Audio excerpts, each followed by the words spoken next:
আসসালামু আলাইকুম প্রিয় দর্শক। দেবিদ্বারে আসলে খেলা জমে উঠেছে। হাসনাত আব্দুল্লাহ গতকালই অনেক জায়গায় বলছেন যে উনি ঋণ খেলাপি, মানে মুন্সি সাহেব মঞ্জুরুল আহসান মুন্সি বিএনপি প্রার্থী। উনি ব্যাংকের টাকা দিতে পারেন না, কিন্তু জনগণের কিভাবে সেবা করবেন। আসলে এভাবে আমরা যদি খুঁটিয়ে খুঁটিয়ে ধরি, তাহলে কিন্তু এনসিপির একজনও কিন্তু নির্বাচন করতে পারে না। শুধু এনসিপি না, আরো অনেক প্রার্থী কিন্তু নির্বাচন করতে পারে না, সে জামাত হোক আর বিএনপি হোক।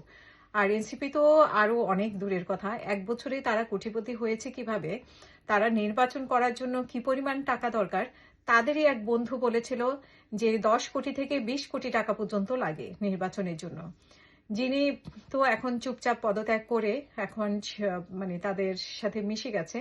তো ওনার ব্যাপারে আসলে কেউই প্রশ্ন তোলে নেই। সে আসিফ মাহমুদ কিভাবে হাঁসের মাংস খেলেন, সেই জানে আলমের কি অবস্থা হলো, এগুলো নিয়ে কিন্তু এনসিপি কোনো প্রশ্ন তুলছে না। এবং আমরা দেখলাম যে কোনো আলাপ আলোচনাও নেই।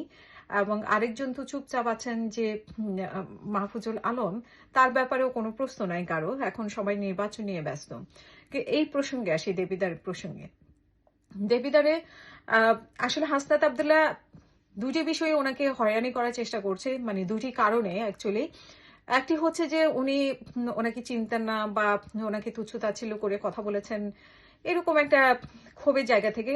আরেকটি কারণ হতে পারে যে হাসনাত আব্দুল্লাহ আসলে বিনা প্রতিদ্বন্দ্বিতায় নির্বাচন করতে চায়, বিনা প্রতিদ্বন্দ্বিতায় জয়লাভ করতে চায়। এবং উনি ওনার লাইভে বলেছেন যে উনি বিএনপির অনেকেই নাকি ওনাকে ভালোবাসে এবং অনেকে ভোট দিবে।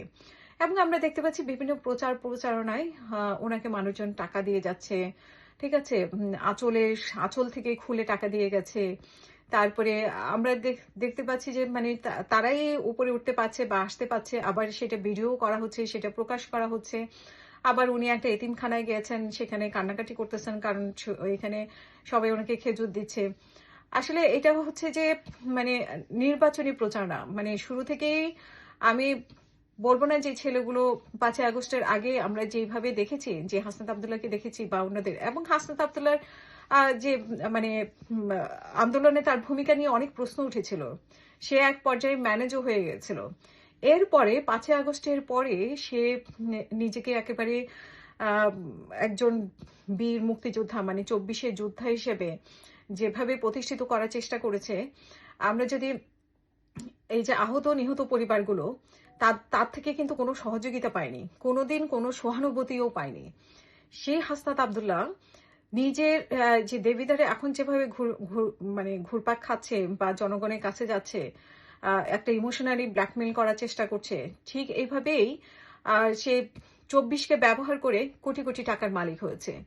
তো সেই কোটি টাকা দিয়েই কিন্তু তার নির্বাচনের প্রচারণা সেটা এনাফ। এবং সে আসলে কতটুকু দেখিয়েছে সেগুলো যদি খুঁটিয়ে দেখা হয়, হাসনাত আব্দুল্লাহ আসলে উড়ে যাবে আমার মনে হয়।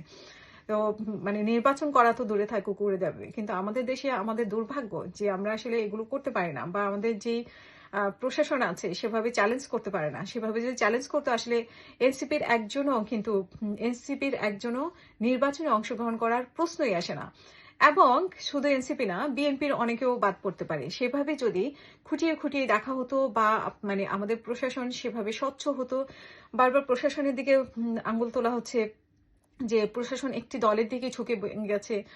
আসলে যখন তারা ব্যবহার করতে পারে, তখন কিন্তু এই প্রশাসনকে নিয়ে কথা বলে না, কিন্তু যখন ব্যবহার করতে পারে না, তখন প্রশাসন নিয়ে প্রশ্ন উঠে, পুলিশ নিয়ে প্রশ্ন উঠে, এবং সরকার নিয়ে প্রশ্ন উঠে।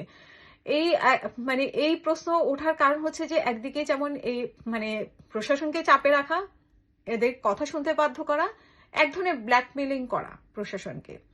তো এই ব্ল্যাকমেলিং করে করেই কিন্তু ওরা কোটিপতি হয়েছে এনসিপি।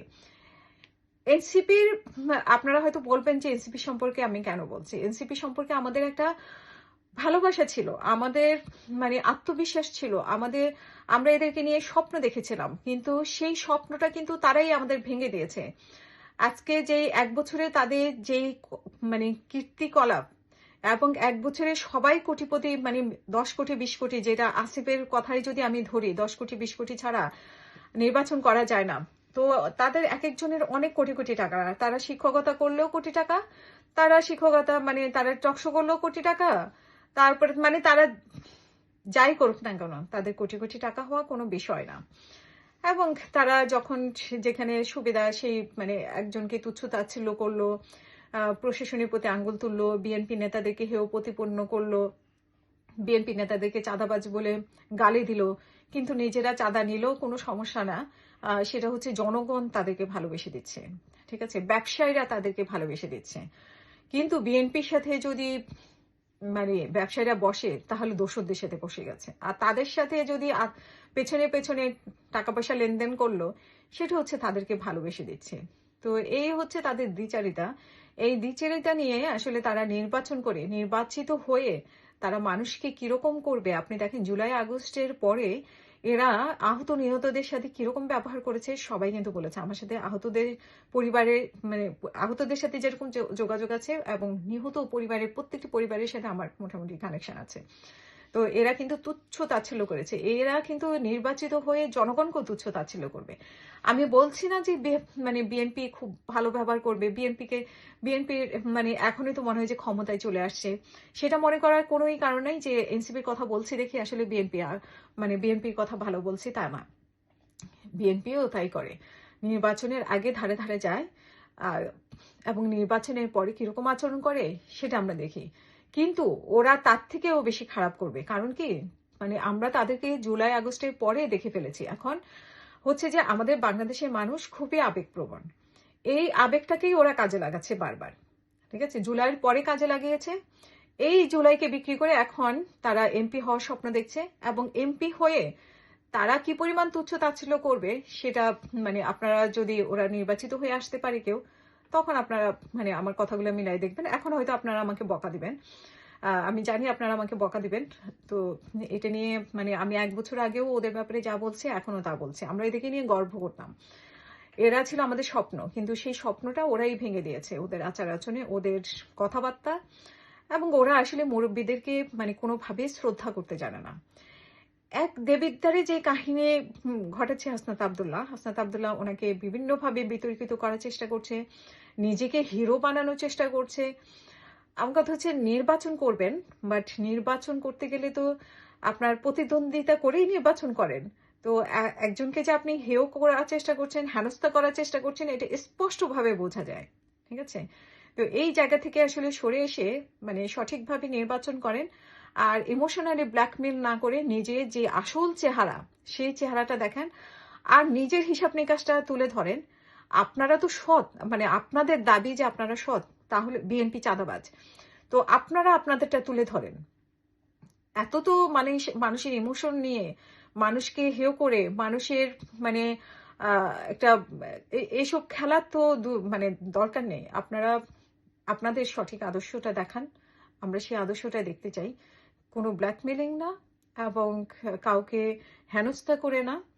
নির্বাচন করতে চান নাকি নির্বাচন বানচাল করতে চান, নাকি আসলে আপনারা বিনা প্রতিদ্বন্দ্বিতায় আপনারা জিতে আসতে চান, এটা এখন সবচেয়ে বড় প্রশ্ন।